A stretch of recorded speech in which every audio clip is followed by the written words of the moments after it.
Всем ассаляму алейкум ва рахматуллах. Всех приветствую. Хочу сделать короткое видеообращение к своему народу, к осетинам. Я призываю вас быть справедливыми, призываю вас быть человечными. Это по поводу пригородного района, который вы отобрали у ингушей. Не просто отобрали, а устроили геноцид народу. Если мне не верите, посмотрите в интернете море видео на эту тему, море статей.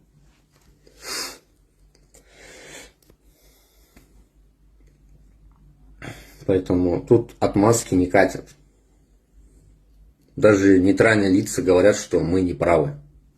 И мы должны сейчас, как настоящие горцы, доказать всем, что мы горцы, кавказцы. Потому что все думают, что мы пришлые, потому что, исходя из нашего поведения, потому что мы несправедливо себя ведем. Настоящие горцы себя так не ведут. Настоящие горцы признают правду. Давайте признаем, что большая часть земель наших — это Ингушетия. Вот пригородный район, Владикавказ. Владикавказ — это Буро, ингушский город. Там мы тоже жили, но большинство там жителей были ингуши.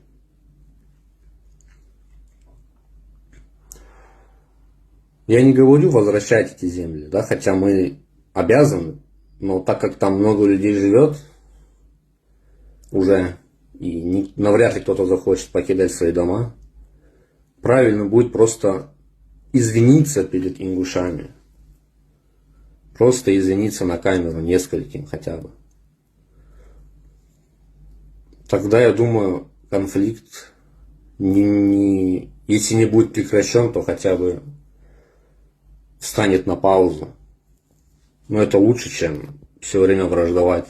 Я не считаю ингушей своими врагами, это мои братья-мусульмане, я их люблю ради Аллаха, как и всех мусульман.